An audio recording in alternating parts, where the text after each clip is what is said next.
हफ्ते के डेलिब्रेशंस के बाद फाइनली छत्तीसगढ़ का इंतजार खत्म हुआ। छत्तीसगढ़ को पहला ट्राइबल सीएम मिल चुका है। विष्णुदेव साय पहले ट्राइबल सीएम है। एक हफ्ते तक लगातार दिल्ली में बैठक पे बैठक चलती रही और उन बैठकों को बहुत करीब से जिसने कवर किया है वो हमारे साथ आज मौजूद है। स्पेशल करस्पॉन्डेंट आज तक के पीयूष मिश्रा, आपका बहुत स्वागत है चुनाव आज तक में। पीयूष, आप मुझे बताएं कि किस तरह से आपने बहुत करीब से कवर किया है और आपने लगातार ब्रेकिंग डाली कि ये अंदर अंदर की इनसाइड स्कूप्स आपने डाली, किस तरह से बात आगे बढ़ी दिल्ली में, किस तरह से ये अनाउंसमेंट आज किया गया?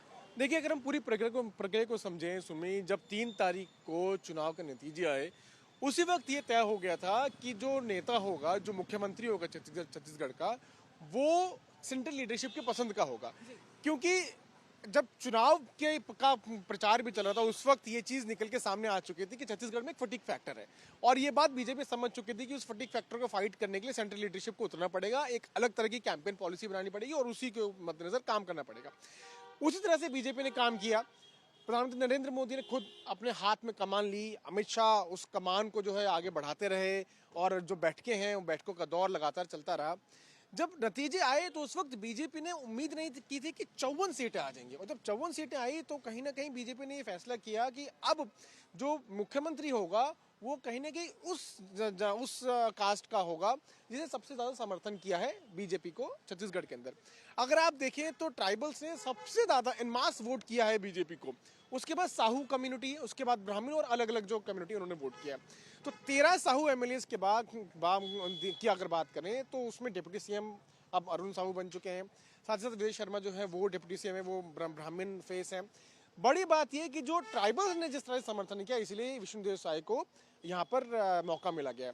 विष्णुदेव साय की अगर हम बात करें तो बिलासपुर से वो कई बार के सांसद रह चुके हैं, पूर्व केंद्रीय मंत्री हैं, उनको प्रशासनिक पूरा एक्सपीरियंस है। साथ ही साथ विष्णुदेव साय एक लंबे समय तक बीजेपी के अध्यक्ष रहे हैं और उन्होंने बीजेपी को बढ़ाया है। एक शब्द इंग्लिश में कहते हैं he has actually nurtured it, मतलब पाल पोस के बड़ा किया है यहाँ पर स्टेट के अंदर। तो वो काम जब देखा विष्णुदेव साय का अमित शाह ने, तो आपको याद होगा कि एक रैली में अमित शाह ने कहा था कि आप विष्णुदेव साय को जिता कर लाइए, मैं इनको कुछ बड़ा बनाऊंगा। तो आज अपना वादा अमित शाह ने पूरा कर दिया।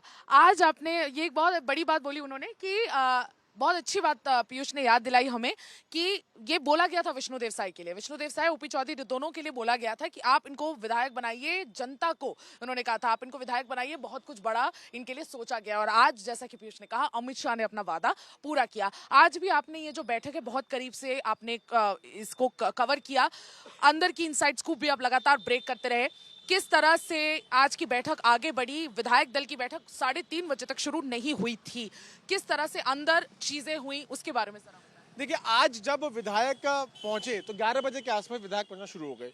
हमने विधायकों से बात भी की, उनके मन की बात जानने की कोशिश भी की, लेकिन as a discipline worker of BJP किसी विधायक ने नहीं बताया कि वो किस नेता को चुनना चाहते हैं। सब विधायक ने बोला कि एक कार्यकर्ता, जो बीजेपी का कार्यकर्ता है, जो भगवादारी है, वही मुख्यमंत्री बनेगा। और आज हम देख रहे हैं भगवादारी ही मुख्यमंत्री भी बन गया है। जब विधायक पहुंच गए तो लगभग 12 से 2 बजे तक लंच हुआ।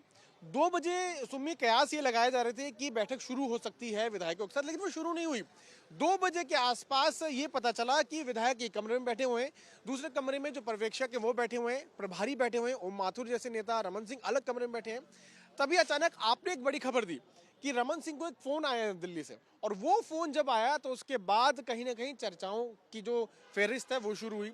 जब चर्चा शुरू हुई तो उसी बीच एक चीज निकल के आई कि हो सकता है कि जल्द ही इस चीज का ऐलान हो जाए। कुछ देर के बाद अचानक से एक चीज निकल के आती है कि विष्णुदेव साय जो एक टॉप कंटेंडर भी थे, ना सिर्फ वो बल्कि अरुण साहू, रेणुका सिंह, कई सारे ऐसे नेता जो छत्तीसगढ़ बीजेपी के बड़े नेता हैं, वो इस पोस्ट के लिए टॉप कंटेंडर थे। लेकिन विष्णुदेव साय का नाम सबसे आगे ऐसे चल रहा था क्योंकि बीजेपी का यह मानना था कि ट्राइबल्स उनको वोट किया है। तो लगातार बैठकों के दौर के बाद जब ये बड़ी बैठकें नेताओं के आपस में हो गई, फिर विधायक दल की बैठक हुई। विधायक दल में आपस में बात की गई, ग्रुप्स में बातचीत हुई और आखिरकार विष्णुदेव साय का जो नाम है वो निकल के आया और सर्वसहमति से विष्णुदेव साय को सभी ने अप्रूव किया। और एक आखिरी सवाल पीयूष मैं आपसे पूछूंगी कि डॉक्टर रमन सिंह को स्पीकर बनाया जा रहा है और ये जो नया जो लीडरशिप है, नेतृत्व है, ये आगे बढ़ रहा है, तो क्या अब बीजेपी ये साफ कर देना चाहती है कि अगले 2 स्टेट्स में भी अब सेकेंडरी जो लीडरशिप है उसकी लेयर को ऊपर किया जाएगा और जो पुराना नेतृत्व है उसको पीछे किया जाएगा? बिल्कुल सुमी, आपको बता देंगे कल संभवतः मध्य प्रदेश की जो विधायक दल की बैठक है वो हो जाएगी। उम्मीद ये लगाई जा रही है कि परसों राजस्थान में भी इसी तरह की जो बैठकों का दौर शुरू होगा। जिस तरह से यहाँ पर विष्णुदेव साय को मौका दिया गया है, जो एक लंबे समय तक पार्टी से जुड़े रहे, जिनकी एक्सेप्टेबिलिटी बहुत ज्यादा पार्टी के अंदर, उसी तरह से एक बड़े नेता को, हो सकता है या वो यंग फेस भी हो सकता है या कोई नया चेहरा हो सकता है, ऐसे ही यंग लीडरशिप और एक न्यू लीडरशिप जो है वो बीजेपी लेके आ रही है। जैसे यहाँ पे हुआ वैसे मध्य प्रदेश में होगा और ऐसा ही राजस्थान में होगा। राजस्थान में पेज थोड़ा फंसा हुआ है इसलिए क्योंकि वसुंधरा राजे जो है वो कहीं ना कहीं दिखी पोस्टिंग करती हुई, अपने विधायकों से बैठक करती हुई, तो बीजेपी ने उनको दिल्ली भी बुलाया था, बातचीत भी हुई जेपी नड्डा और अमित शाह से, लेकिन वो भी पेज कहीं ना कहीं बीजेपी सुलझा लेगी। रमन सिंह का स्पीकर बनाना छत्तीसगढ़ में ये मैसेज है पूरी तरह से कि ठीक है, आपने काम किया, आप 15 साल तक मुख्यमंत्री रहे, लेकिन अब नई लीडरशिप का आना बहुत जरूरी है। और आप देखिए चेहरा कौन है, विष्णुदेव साय, बहुत बड़े चेहरा, एक बहुत अच्छा एक्सपीरियंस उनको, उनके साथ 2 मददगार हाथ उनको मिले हैं। अरुण साहू को आपको याद होगा सिर्फ 14 महीने मिले हैं, 14 महीने के अंदर उन्होंने कैंपेन किया है, तो हाल ही में उनको अध्यक्ष बनाया गया था बीजेपी का।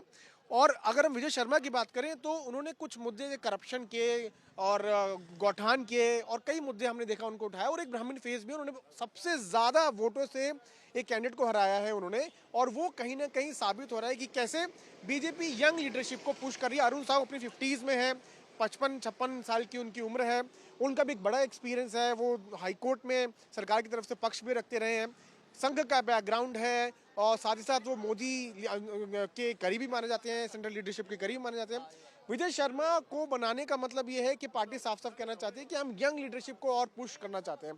तो इसी तरह की कवायद हम मध्य प्रदेश और राजस्थान में भी देख सकते हैं। और जो पुरानी लीडरशिप हो चुकी है, चाहे वसुंधरा का कैंप रहे या रमन सिंह का या शिवराज सिंह का, उनको सीधे सीधा मैसेज है कि अब आपने काम किया, आपका समय चला गया, आप नई लीडरशिप को, फ्रेश ब्लड को पंप इन करने की जरूरत है। बिल्कुल, नई लीडरशिप को पंप इन करने की जरूरत है तीनों ही राज्यों में, और छत्तीसगढ़ में आज जो हुआ उससे ये मैसेज आउट एंड लाउड दे दिया चुका है कि अब पुरानी लीडरशिप को थोड़ा सा पीछे आना पड़ेगा और नई लीडरशिप को आगे बढ़ के तीनों ही राज्यों को चलाना पड़ेगा। कल मध्य प्रदेश और राजस्थान के होने हैं, लेकिन आज छत्तीसगढ़ का इंतजार खत्म हुआ। Vishnudeo Sai CM, deputy CM Arun Sao और विजय शर्मा और रमन सिंह विधानसभा स्पीकर। मैं सुमी राजप्पन, वीडियो जर्नलिस्ट राघवेंद्र पांडे के साथ, चुनाव आज तक।